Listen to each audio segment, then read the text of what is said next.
obviously, we're talking about Art Deco at the seaside this afternoon. The reason for that being that this year is a century since the Paris international exhibition, which I think both Fred and Alan will allude to shortly. But that's what Art Deco takes its name from. So you're going to see lots of celebrations, I'm sure, this year about the wonders of Art Deco. But we thought we'd just get in there right at the outset of 2025 and celebrate how the seaside benefited from this wonderful this interwar architectural and design style. So I'm delighted this afternoon to introduce our first speaker, Professor Fred Gray, who I'm sure will be known to many of you. He was an academic at the University of Sussex. You may well know his publications, Designing the Seaside, more recently Architecture of British Seaside Piers. He's also a long-term friend of the Brighton West Pier Trust.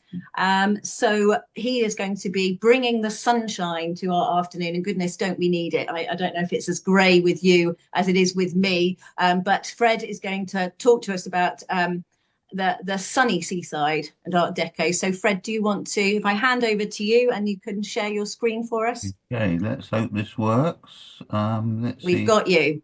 Yeah, Does that work? we've Hooray. got you, Fred. Thank you.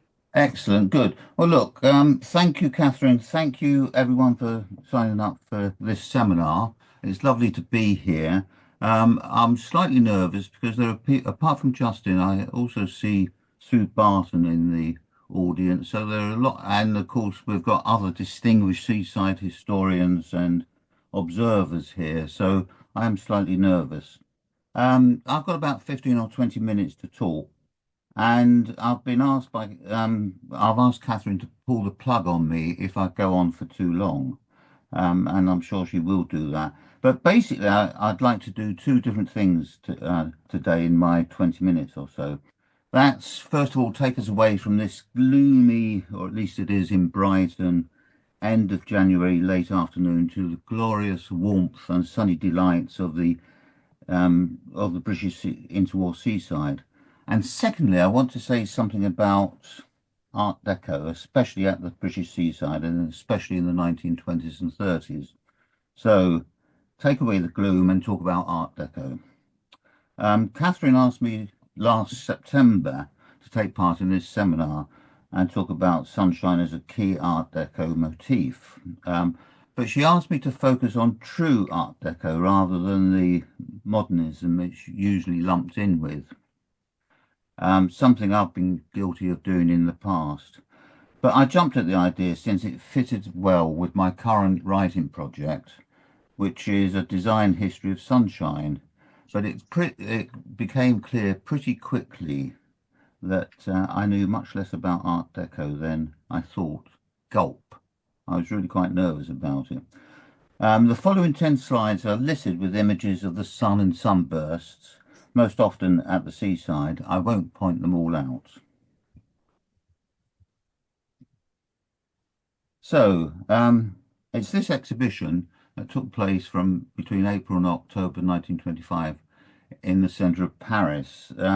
That's taken as the key defining moment for the development of Art Deco. It was to be a celebration of the modern, not of historical or classical styles. But even the title hints at an underlying issue. Could it celebrate both decorative arts and industrial arts? And there's a tension, I think, throughout the 1930s between celebrating individual luxury items versus mass-produced goods. The exhibition was dominated by the French, of course, but more than 30 other countries were represented. The USA did not take part. That's something we might find out happens a lot nowadays. And Germany was excluded, but the Soviet Union was there, though. Art Deco used a diversity of styles taken from other places and other times, including ancient Egypt, Native America, and the Aztecs. It decorated everything from wallpapers, carpets, jewellery and furniture, to glassware, clothing, book design and posters. The exhibition included 4 French Parisian department stores, including one with a magnificent sunburst entrance, which you can see in the centre of this slide. This diverse and varied set of decorative arts was sometimes called style moderne or jazz moderne, but it wasn't until the publication in 1968 of a little 168-page book written by Bevis Hillier that the term Art Deco became established. So it's a really very recent term in terms of its use as a style. What accounts for the emergence of Art Deco? And that's what I'd like to turn to next. And of course, there is a broader context. World War One was a hugely important. The image on the postcard you can see on the left there, it could possibly be in the top 10 of a boring seaside postcard competition, but it's the message from Harry to Ina that I think is especially chilling. And Harry writes, "I've received the photographs all right. I may come and see you again this week. I've finished my musketry course now. Some more of our boys are going to the front tomorrow morning. With love, Harry." After the war, people and governments wanted a brighter and better life, and sunlight became identified as a key part of this search. In contrast to the 19th century seaside, people stopped hiding from the sun and wanted to expose themselves to it. There was increasing work on the links between sunlight and health, some of it published in a special supplement to the Times in May 1928. And that supplement, and you can see the list of contents there on the right-hand side of the screen, includes it's full of fascinating insights. With, for example, the piece on the Riviera, describing how the summer south of France had just started to boom from about 1925, 1926 as a holiday destination. And of course, another impact of World War One was to help destroy the underpinnings of the winter south of France resorts. In essence, the aristocracy and the rich English were partially decimated by that war. The sun became a panacea for various ailments, and it's especially important in suburban domestic living between the wars. And although these images are partly from Brighton, the two on the left and the one in the top right are from Brighton, I think any suburb in Britain during this period, you'd find similar sunshine images. And there's a sense there, isn't there, in that top left image of sunshine representing freedom. The bottom left image, you can see a nice little house for £499. But the important sunburst front door and garden gate were again part and parcel of what the 1930s suburbs looked like. And these were called sunshine houses. But the images could extend to Embassy Court, famous Wells Coates building overlooking Brighton seafront, and extend to Agatha Christie's novel published in 1941. But actually, the novel was written and it's set on Burgh Island and Burgh Island Hotel, which was an Art Deco hotel dating from 1929. Anyone who's read the novel, as I have recently, will know that it does occasionally rain on Burgh Island. The sun was increasingly associated with sunbathing and health and the British seaside. I think I saw my first copy of Health and Efficiency when I was in a school playground when I was a grubby 9-year-old.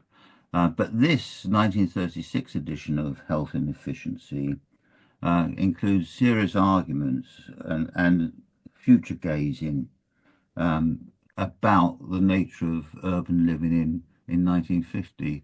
And some of it you can see: electric heating, smokeless cities, open air schools and theatres, rubber paved streets, solaria. Little bits and pieces of it came true. In terms of the other images, going clockwise from the middle, that's Bexhill, beauty competition in Bexhill, a Keep Fit class on Butlins in Clacton, Margaret Morris dancers, I think probably on a beach on the Thames Estuary, and some young men showing off in Morecambe's 1936 Super Swimming Stadium. And I bought this, I think it's an extraordinary postcard. I bought it in Lancaster Tourist Information Office years ago. Um, the sun increasingly featured in resort publicity, and these four images, I think, demonstrate that really quite nicely, but they do show how style changed. The first image, 1928-29, Hastings and St Leonard's, the home of sunshine, and a little sunshine image setting or rising, but it's essentially an old-fashioned approach to seaside handbook design. It's serif lettering and fussy embossing. Whereas just a few years later, Brighton, in 1931-32, its holiday handbook, the official handbook, was resplendent with Art Deco images and sunshine images. And the lettering is now sans serif. This is something, of course, Justin is very interested in. 1935, modernism. Rather than Art Deco, I think this Hastings guide is about modernism. There's a blue sun of all things, and the slogan, Home for Sunshine, has been replaced with Sunshine and Health. And 1947, there's no sun, but we know it's warm and sunny by the costume, including the hat, the shadows, and the smiling young woman. I've still got to discover this stretch of Clacton's coastline. I'm sure it must be there somewhere, though. And this image of the sunny Art Deco seaside extended, of course, to railway posters. These are three images that became railway posters. In terms of the Midland Hotel, there are arguments about whether the great interwar seaside buildings around Britain's coast were or are modernist or Art Deco. And I think in most cases they're a combination of the two. I think even the most starkly modernist building often contained Art Deco murals, which really changed the feeling and nature of the building once people were inside. But I would argue that the sun and Art Deco was a great make-believe, and it was a covering decoration to what was really going on. There was a pretense that the British seaside was full of young, healthy, fit and fashionable people. It was stylish and forward-looking, and in some resorts, for instance, that picture of Blackpool on the bottom left there, it seems as though young women outnumbered young men by about 3 to 1. And it was always, of course, warm and sunny. Did it ever rain at the Art Deco seaside? I'd argue that most of the time, in most places and most people, it just wasn't like that. Have a look at Mass Observations' 1937 work on Blackpool, or read Graham Greene's Brighton Rock. There's very different images of the seaside. And that's a fantastic photograph, I think, from Humphrey Spender of 1937-38, more or less the same time as the image next to it was painted, of Blackpool, what Blackpool was really like. So in one there are flat caps, and in the other there aren't flat caps. Of course, sunshine also increasingly involved streamlining, and Art Deco involved streamlining. It was the great ocean liners and new aircraft that became the international symbols of streamlining. But most people were carried to the British seaside by streamlined trains, as in this South for Winter Sunshine Southern Railway poster, or taken on excursions by streamlined coaches. And I'd like the Seaside Heritage Network to organise a little outing with everyone fitting into that little coach at the bottom there. I don't know if it's going to happen or not. Of course, sunshine couldn't last for 24 hours, but there was also artificial sunlight at night, with illuminations increasingly used by resorts as a sign of being fashionable and forward-looking. The Bexhill, Delaware Pavilion cover, in fact, is post-war, but I think it makes the point that the two images on the left are Hastings, and the one in the middle is a fountain that still occasionally works in Brighton.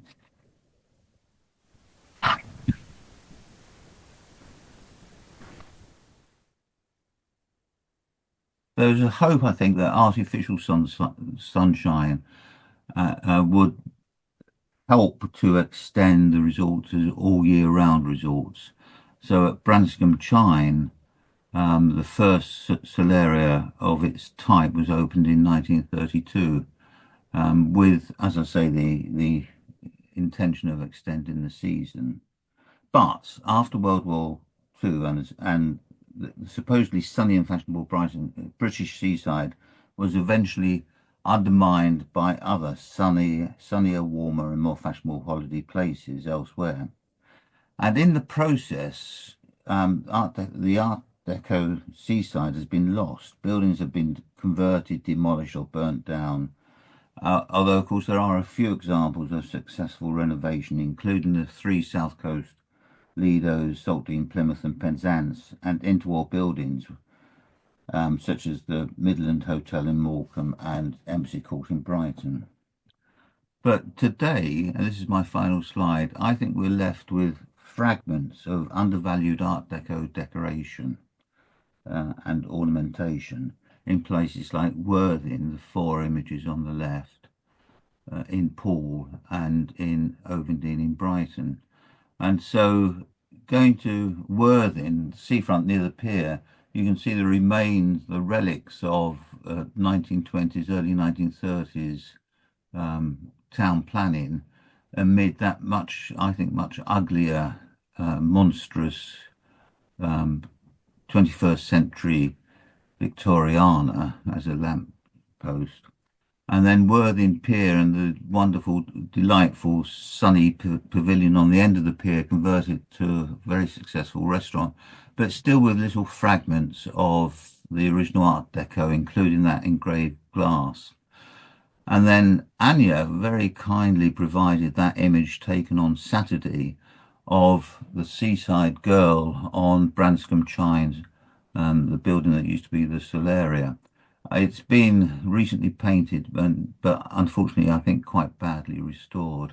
And finally, there's a wonderful streamlined seafront bench made of reinforced concrete and offering glorious channel views in Ovendene, which is a suburb of Brighton. I think it should be listed and restored. Will it be? Probably not. So I'm going to stop there. So thanks very much. I'm going to see if I can stop sharing my screen. There we are. Lovely. Thank you very much indeed, Fred. Thank you very much for keeping to time as well. That's very good. Lots of things to think about there. And I think your final point about the fragments of Art Deco that survive is really kind of an exhortation to us all to kind of just look beyond what we see. You know, actually just these bits do survive, but you have to go out looking for them, don't you? So I'm sure that your talk will encourage people to do that a bit more, because in order to safeguard these things for the future, we have to acknowledge that they're there and value them. So that's a really crucial thing. And that rather leads me nicely onto our second speaker today, Dr. Allan Brodie, because he's going to be talking about Bournemouth Art Deco, which was the subject of the Seaside Heritage Network's first walking tour, which we hope will not be our last.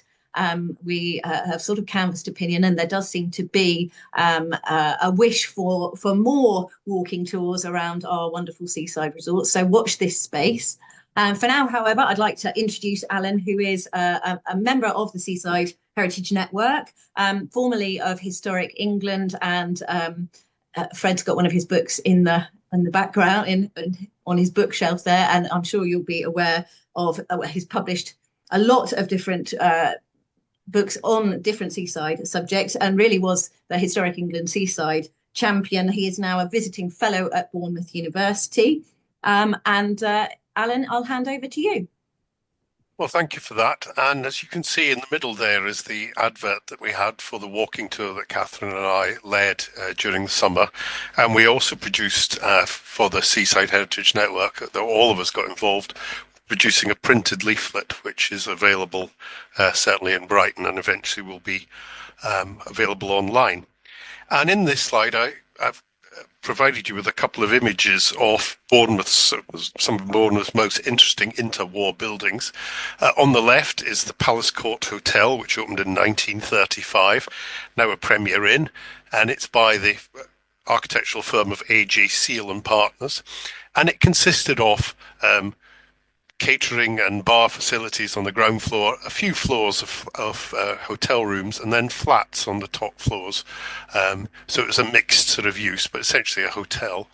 And on the right is a little sort of 1930s. It was a Dorset shoe shop, originally designed in 1936, again by the local architects Reynolds and Tomlins in this case. And behind it, you can see the 1938 brick tower extension of the Plumber Rodders department store. But buildings such as this, which people tend to think of as being quintessentially Art Deco, were far from the minds of the people who put on the 1925 exhibition. As Fred said, that term of Art Deco, which we now think of as a very broad church, was only coined after 1966 exhibition. But the 1925 exhibition was a very broad church, which was beginning to hint at some of the modernist themes that you would see developing into streamlined modern architecture from the early 30s onwards. But at this point, 1925 and in the early 1920s, Art Deco, as we would now call it, was a really eclectic mixture, as Fred said, of various sort of exotic styles, bits of American Jazz Age, bits of Tutankhamun's tomb following its sort of discovery in 1922, and various other sort of exotic cultures.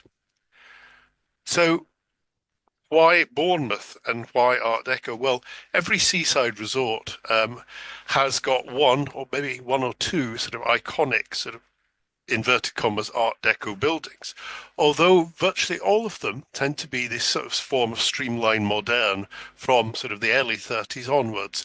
So, for instance, we have the Delaware Pavilion of 1935, the St Leonard's Marine Court, 1938.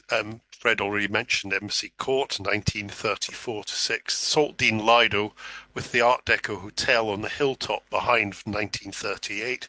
And Weston-super-Mare, I just put this one up as an example, but many seaside resorts have fairly short-lived efforts to build houses in a kind of a striking modern style. And often, for instance, the one at Frinton, the first half a dozen houses were in a very sort of streamlined modern style, but they then sort of didn't prove that popular, and subsequent houses were built in a much more conservative style. So why Bournemouth? Bournemouth is particularly interesting. So if you look on the map on the left, you can see there's a block of buildings here between two streets, Westover Road on the south side and Hinton Road on the north side. And if you look at the photograph below, you can see this is that block of houses there, and this is the block further up the hillside there at the back. And what's interesting about Bournemouth is that there was a major programme that completely transformed this section of the city, of the town, in the 1920s and 30s. And if you pop forward to 1941, you can see the map on the right. You can see that there's been a complete transformation of this block here, with a series of buildings. And if you look at the postcard on the bottom right, I'm going to talk about some of these ones here. So there's the Pavilion there, which is the first building I'll talk about. I've already shown you the Palace Court Hotel. There's the Majestic Garage, Motormax Garage, which we'll be talking about later. The Regent Cinema, the Westover Ice Rink, and then just to its left, another 1930s cinema. What I won't have time to talk about today is what is the East Cafe, but now Harry Ramsden's on the seafront, and another sort of Art Deco structure there. So what's very interesting about Bournemouth is it doesn't just have one or two iconic sort of Art Deco buildings. It has got 2 or 3 dozen really important, really very, very eye-catching buildings, dating not just from the 1930s, not just in that streamlined modern style, but in the genuine sort of 1920s Art Deco. And it also has a very interesting sort of local character called AJ, Arthur John Seal, who was a local architect who was originally in partnership with another architect called Philip Hardy until they split. And then he set up his own company of AJ Seal and Partners in 1933. And interestingly enough, after the split, they both had offices within this complex of buildings that I want to show you starting now. So the first building I want to look at is the pavilion. That's the building that's leading up from beside the gardens near the pier at Bournemouth, leading up the hillside, and it opened in 1929. Work had begun in 1923 to designs by G. Wyville Hume and Shirley Knight, and they were using red brick and stone in what is a kind of a very simplified, very streamlined, although I don't want to use that term yet, sort of classical style. But the decoration included sort of Greek and Egyptian motifs and a sort of range of sort of a very eclectic range of motifs. And you can see there on the left, the top left there, the sort of view from near the pier looking up to the building. And then on the right, bottom right, is the opening, the day of the opening concert in the concert hall that became a theatre in the 1930s. And above on the right, you can see the first class dining room. If you come out of the pavilion and then go on to Westover Road, that's Southern Road, you end up directly opposite the pavilion looking at this building. This is the former Odeon Cinema, which before that began life as the Regent Theatre and then subsequently became the Gaumont before becoming the Odeon. And this is, it opened in 1929, very much at the same time as the pavilion opened. But this is a kind of a 1920s version of Italian Renaissance, although nobody in the Italian Renaissance would have actually recognised this as being that. And it was designed for the Provincial Cinematographic Theatres Limited by William Edward Trent, but he was assisted in its design by this local firm of Seal and Hardy. And the facade is dominated by that tall loggia there at first floor. And behind it was an auditorium containing nearly 2,300 seats with an orchestra pit and a Wurlitzer organ, so it could be used as a theatre or as a cinema. It was refurbished to make 2 screens in 1969 and then subsequently split into 6 screens by Odeon in 1986 and closed in 2017. And I want to be the first person ever to be able to have said this, but the Beatles performed there more than once, and I'm going to get to say this, they stayed at the Premier Inn, although it was the Palace Court Hotel in those days.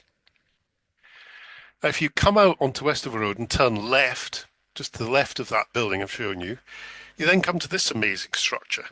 This is the Westover Ice Rink, and it has a 10,000 square foot ice rink built above a car showroom. So you can see in the bottom right there, it's labelled as Westover Garage. And you can see the brands that are on sale there, Morris, Riley, Hillman and Vauxhall. And then above, on the right, you can see the ice rink. And the sort of decorative motifs they're picking up on here is sort of the ziggurat sort of formula for the shape of the windows. And this was a place that the public could skate, but it was also a place where there were a number of galas held from 1930 right through to the 1980s. However, by 1991, it was no longer viable to keep the building open, and it closed and now contains a gym, amongst other things. If you come out of the ice rink and go a little bit further to the left, as you can see in the bottom right hand slide here, image here, this sort of rather dull looking sort of 1960s, 70s sort of facade here was actually originally, as you can see on the right, the entrance to the Westover Super Cinema when it opened, which opened in 1937. And you can see in the top left there a view of the interior. And so you're picking up here, as Fred said, you've got this at times modern sort of detailing, a modern formula, but with Art Deco detailing. And that certainly is what you can see on the left in the interior. The motor car begins to become a prominent feature at seaside resorts in the 1930s. And once numbers grew, there was a need for garages. And one of the very first multi-story garages was built within this block of buildings in Bournemouth. And this is the Motor Max garage of 1932. And this was designed by Seal and Hardy. Now, originally, it could be entered from Westover Road, just where I've shown you just to the right of where the Odeon Cinema was, or you could enter it from Hinton Road, which is the view you can see on the right. That's the road behind. The southern half, the Westover Road half, was subsequently converted into a hotel, but the car park from the back northern part still exists, although it's closed to the public now. Originally, the structure could carry on its 6 floors over 900 cars on these 13 sort of staggered floors within the 6-story structure. And as I say, this is one of the very first multi-story car parks anywhere outside London, definitely at the seaside. Now, if you come out of these buildings on Westover Road and go round the corner back into Hinton Road, you can see the buildings that were built at the back, if you like, of some of these sort of important sort of entertainment buildings. I've shown you the garage, and just a short distance to the left of the garage was the Palace Court Chambers.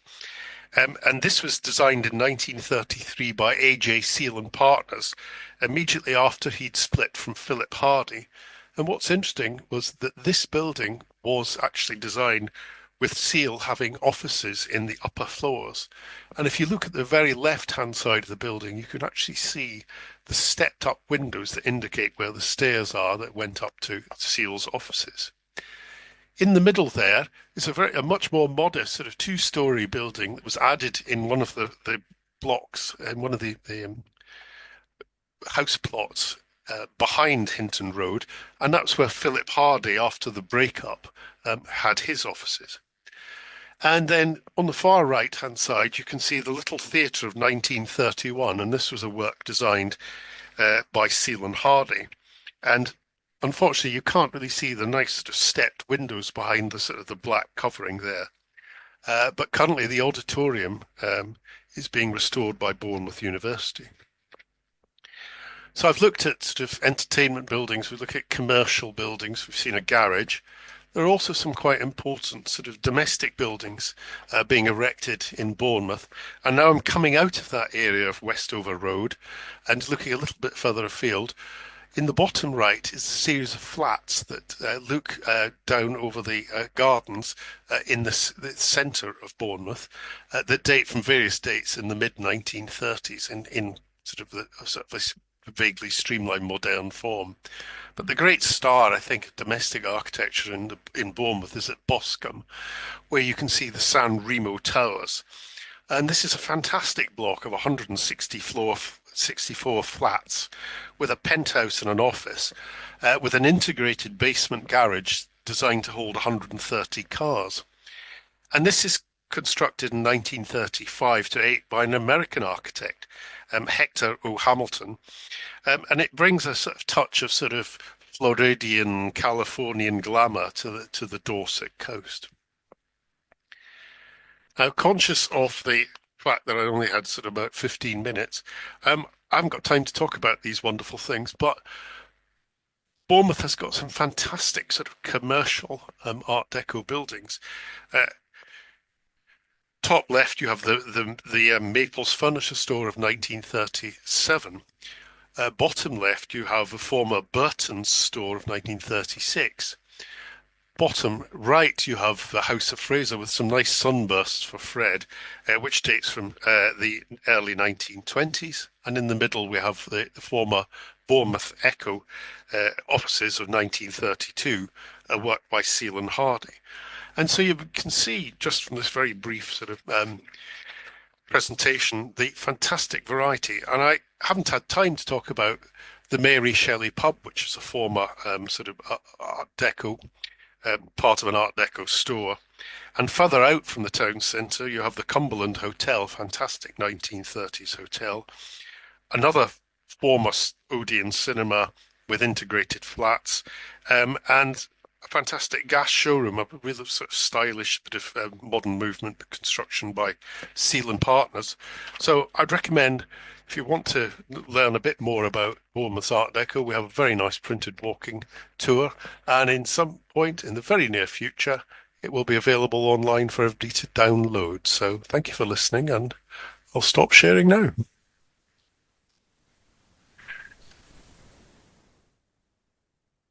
That's brilliant. Thank you very much, Alan. That's excellent. A great summary of our walking tour. But obviously, when we were doing the walking tour, we had a whole hour and the buildings in front of us. We are hoping we might be able to run it again in the future. So if you're interested, we would certainly be quite willing tour guides. And we do have that printed. I can't reach for a copy to hand at the minute, but I will get one while our next speaker is on. Oh, Alan's got it. There it is. No, in front of your camera. Well, that's it. Yeah. So I think there are some copies of that left in Bournemouth, but it will be available online. And as soon as it is, we will put it on our website and also on our social media. So do keep an eye out for that. And if there is demand, we might think about trying to do a similar kind of thing for other seaside resorts, because our mission is really to try and get people excited about the heritage on their doorstep at seaside resorts up and down the country. Our final speaker this afternoon is David Wilkie from New Palace and Adventureland in New Brighton. David, are you there? We've had some internet problems earlier. We have. Can you see me now at all? I can hear you and I can see you. That's great. Oh, good. Good. How is? You're a bit sort of stilted, so we're going to see how this goes. And okay. if it doesn't work, we will have to do a recorded version and then send it out to anybody else who's interested. Yeah. That would be great.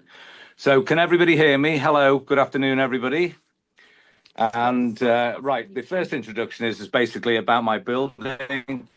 We won the Bucket and Spade Award this year, which we were very proud of, and we've got it printed on all our letter headings and posters everywhere. The area now, as you can see, is facing a beautiful 18th century fort.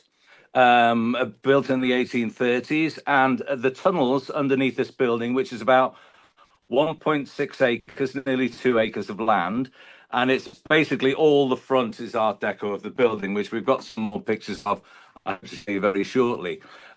Now, there's tunnels underneath, which you'll get a video right at the end of this presentation to explain to you about the munitions tunnels that are 1830, that are the basements of the building. But the bit of the history, my grandfather actually built the building in 1938, and it was finished on the outbreak of the war in 1939. And it was commissioned then to be a munitions storage depot, because there's two major hangars behind the front Art Deco. And there was a storage depot for 40-gallon drums. So if a bomb had dropped on it, it would be a terrible mess. But they were bombing Liverpool, and that's why it was produced over here. And it was the US Army base as well in the war. And it was producing electrics and bullets and 20mm shells as well. So, and there was 200 women working shift work down there, but that will show at the end. The main Art Deco building that was finished in 1938 was actually covered with something called vitrolite. I don't know if you can see that there. It's like almost glass, and it's green. And that was basically what it was all covered with. So it was quite delicate, the building, but there was less vandalism in those days. The building was designed by a guy called George Probus, and he was art director for Gainsborough Pictures. Sorry about this, everybody. we've tried all sorts of ways of trying to get them on via different internet connections, but they seem to have a bit of an unstable connection. When David mentioned them winning the Bucket and Spade, for those of you who are new to the Seaside Heritage Network, the Bucket and Spade competition is something that we've been running for the past couple of years, and it's a celebration of the best of the seaside, really. So we ask people, members of the public, to vote for their favourite seaside experiences or buildings, places with real meaning and heritage for seaside resorts. And last year, the new Palace absolutely wiped the floor in terms of the votes that it got. There was a real local show of affection for this building, which is absolutely fantastic, because as David would tell you, it has been in his family for 4 generations. So it's something that he's very invested in. But actually, the people of New Brighton are really fond of this building, because New Brighton had a vast array of attractions for seaside holidaymakers coming predominantly from Liverpool, but they had the huge swimming pool, open air Lido, that was one of the biggest in the country. It had the New Brighton Tower, which was taller than Blackpool Tower. There were a lot of attractions there, and really the only thing that's left, the pier is gone. The only thing that's left is the new Palace. So, hanging on to this and cherishing it for the future is really very important. And in David, it has a custodian who cares about it. And the tunnels that he was talking about with the munitions works in there are kind of have just sat there really unknown for decades. And David and Kathy, who is his kind of research history partner, they're really enthusiastic about getting some funding to try and explore this and introduce tourists, taking tours, etc. And hopefully the Seaside Heritage Network might be able to go up and actually take a tour there, and we'll let you know if that happens. So it's really sort of coming into its own now, and the Bucket and Spade Award really was very helpful in giving them some extra publicity.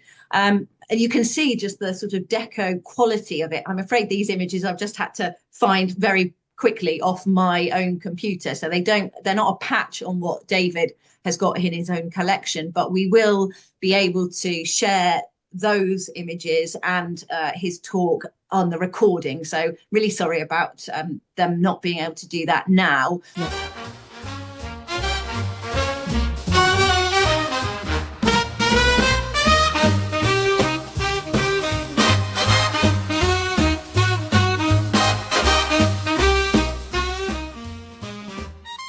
That's the front of the building, if you didn't hear me from the other side. Boating lake in front of it, of course. And if you notice on this picture, there's fluorescent lighting. It was the first fluorescent lighting in the country. It came from America.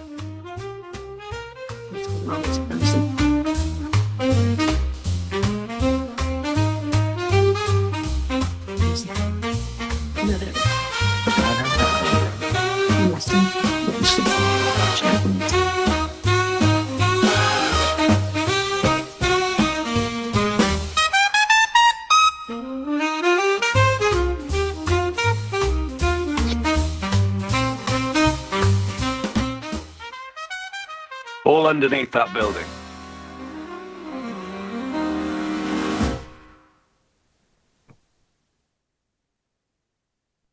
And as you can see, we did tours on D-Day, which Kathy did for me. And basically, we've got one of the tunnels down there is exactly the same as it was in 1942. So it hasn't been changed. I've kept it exactly the same. Fantastic. What a relief that worked. Thank you very much, David. Good. I'm sorry about all the other pictures that I couldn't get you to show you. Well, we will, once we have them, we will endeavour to get them into the video. If you want to make a recording, we could sort all of that out in the background and make sure that we do proper justice to New Palace and your wonderful pictures, because I'm sure everybody, having seen that introduction, it's kind of whetted our appetite, and it's really fantastic how you're looking after the building. You can look after our website as well. Just put in anything to do with entertainment in New Brighton and our name will come up. And then you can have a look at the whole complex and the different areas we've got on the ground floor, as well as pictures of the front of the building. Right. That's excellent advice. Thank you very much indeed. We will do that.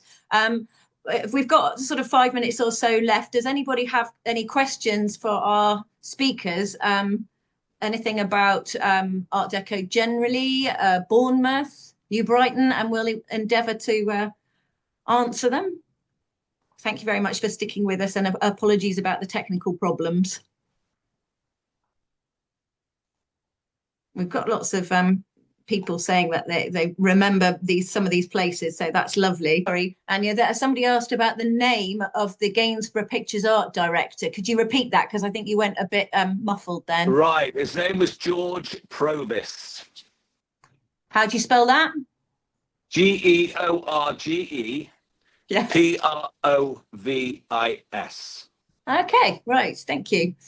Someone to look up. I don't know whether Georgina asked that question. Does that ring a bell? Asked that question. Thank you very much for the answer.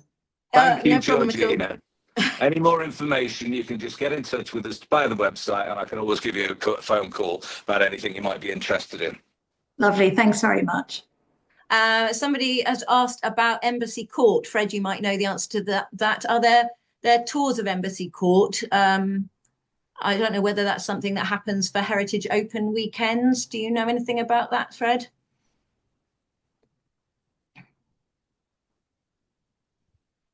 I have a feeling that there was some restoration work recently at Embassy Court, and I think they had restored, there was a mural in the entrance hall, which I believe has recently been restored. I think during the Brighton Festival is a good time to visit Embassy Court, and that's in May of each year. Okay, right, that's useful to know. Thank you very much. Sarah's doing Art Deco courses in Brighton, so that's handy. Question for Alan. Looks like there was a big commitment in Bournemouth to modernise. Was that driven by the town planner? Most of the development was private sector money, but although, as I say, with the pavilion, that was something that was done by the town council or the borough council. Mm-hmm. And do you know who supplied the ceramic facade for the Motor Max? Oh, I did it one time, but I haven't written it down. Is that Carter's of Poole? I can't remember if it is that one. It's written down somewhere, but I can't get back to it. Okay, so that's from Joe, and we will get back to you if we can find it out, Joe. Sue Latimer, in Southport, we have a fine Art Deco frontage added to 5 Victorian brick houses. How common was that kind of adaptation? Anybody? I don't think I know of any examples of that. I mean, you get things that look like Victorian brick houses, but have got sort of a faience sort of facade. There's good examples in Blackpool of that. But they weren't, I mean, they were built that way. They weren't added to the brick houses behind. So that sounds rather intriguing. Absolutely. Lydia says George Provis will form part of the latest architects display at New Brighton Heritage Centre. So if you are in the vicinity of New Brighton, you can go and find out a bit more about the architect of the new palace in there. So that's good stuff. Rebecca says, why wasn't Bournemouth used more in the war? Unlike Southampton and Portsmouth, seems to have been shielded from heavy industry. Was that due to its geographical location? Was it that it was just a tourism centre, perhaps? And I don't know. Simply, the factories weren't there. No. I mean, you know, there are major sort of companies that have been well established in Southampton and Portsmouth. Bournemouth would have been a good place because it was further away from enemy attack, although everywhere in Britain was attacked. But no, I just simply the companies weren't based there before the war. That wasn't the shape of the Bournemouth economy.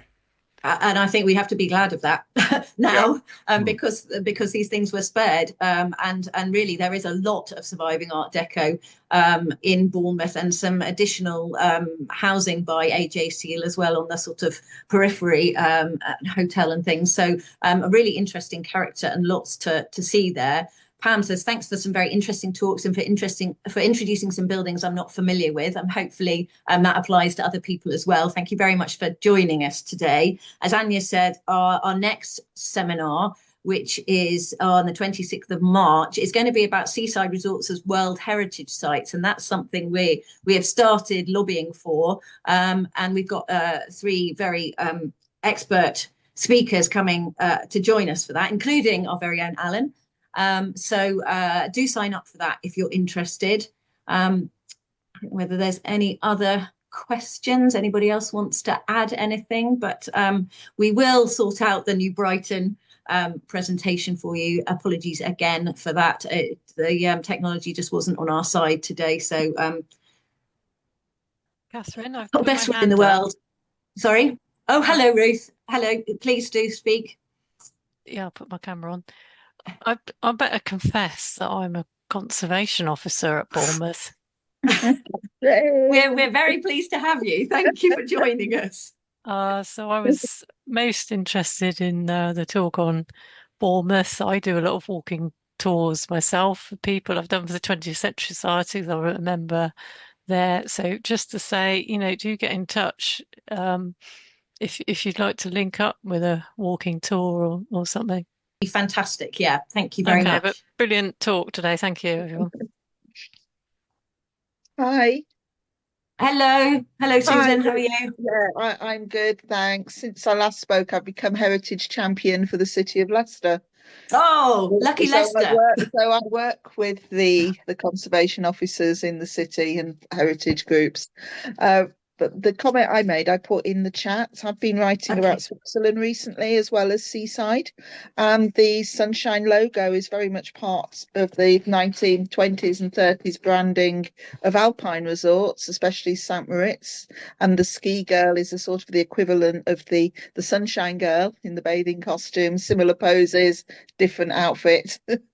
But also Sun Valley, the ski resort in California, and we don't normally associate sun with the mountains and snow, and it became part of the image of it in that time. So it's very much there as an alternative to the industrialization in the cities as part of tourism branding, to make people see these places as different, even though the weather isn't that much different from in any other town or city.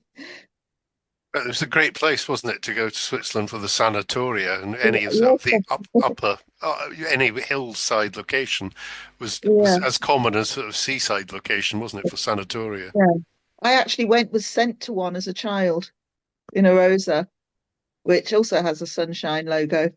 It obviously worked, Sue. Yeah. Just a quick one on Bournemouth, if I may. Yeah. My father was stationed there before D-Day in Boscombe, not far from the San Remo Towers. And Bournemouth was heavily occupied by Allied troops preparing for the invasion.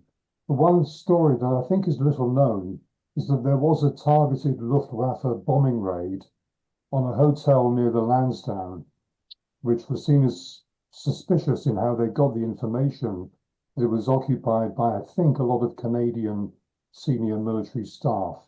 Now, maybe that's a story others know more about than I do. It's anecdotal. I was brought up in Bournemouth. Incidentally, I remember my older brother going to see the Beatles at the Pavilion when I was too young. I've got a feeling that one of the Beatles' early LPs, the cover photograph, was actually taken at the Palace Court Hotel. Anya's putting the thumbs up. I think that's true. Anyway, Yeah, it was actually photographed in a corridor or in a sort of a dining room or something. They blacked out, so you can't tell where it is. And it's a black cover, just the four heads have just been lit. And that was, I mean, while they were in Bournemouth, they just needed to knock up an album cover. And that's what they did. Right. And the extraordinary thing about the Beatles was that they came to places like Bournemouth for a whole week at a time. Yeah. I mean, and they went to Weston-super-Mare, a friend who owned a hotel where they stayed, and they literally came for a week at a time to see sort of, because there were big draws, you know, at the seaside resorts in those days. Well, John Lennon's aunt Mimi, I think it was, lived in Sandbanks, I think. Oh, right. So he had a family connection with Bournemouth. I remember once crossing the road in Boscombe in front of Ringo's motor. So I was close to Ringo. Anyway, that's it. That's a very good claim to fame. I think that's the best of the event. Lots of stuff happening in the chat, so thanks ever so much for. I mean, it's really wonderful to get people talking, and I mean the whole point of the Seaside Heritage Network is just that. We want to create a network. We want to be able for be a place where people can exchange details, let us know about their research, and if you have written or are researching an element of seaside heritage, then do feel free to drop us a line via our website. We've got the email address there. If you're interested in and contributing to a seminar in the future, we'd really love to hear from you, because we generally do these every 2 months. So we've got lots of ideas in mind, but if you'd like to suggest something, that would be wonderful. We've got a few people who have already contributed in the audience today, and we'd love it if more of you would like to. Wirral History and Heritage Fair, 22nd of March. Any opinions on the new deco apartments in Bournemouth Radcliffe Court? Does anybody know those? We will look on our next visit, I think, will be the thing we'll say about that from Alan and me, and Sam, Anya and Duncan are there, so they can go on the ground and send us some pics maybe, and we can answer that one next time. Thank you to everybody who has come and enjoyed the session today. Again, our very sincere apologies about losing the New Palace talk, but it will not be lost forever. We will make sure it's put on our final recording and the website, so that will be there, because we are really keen to support David and everybody at the New Palace in their endeavours to get some funding to bring the building to a wider audience. Thank you everybody again for coming. We had a really brilliant take up on this, and we hope to see most of you, if not all of you, again. We have our next talk in March, which I've mentioned, Anya put in the chat, which is about World Heritage, and then in May we're going to be talking about 20th century seaside architecture, Festival of Britain inspired, brutalism, and Sea Life Centre. So that will be quite a mixed bag, and definitely something that you probably won't have heard much about before. So do join us for that as well. Both of those seminars are available to book online via our website now if you want to sign up and be one of the early birds. Not that you get any discount, because everything's free. So thank you again for joining us. I think that's probably all we've got time for tonight, but really lovely to see you all, and we look forward to seeing you in March. Thank you, everybody. Very much. Thank you.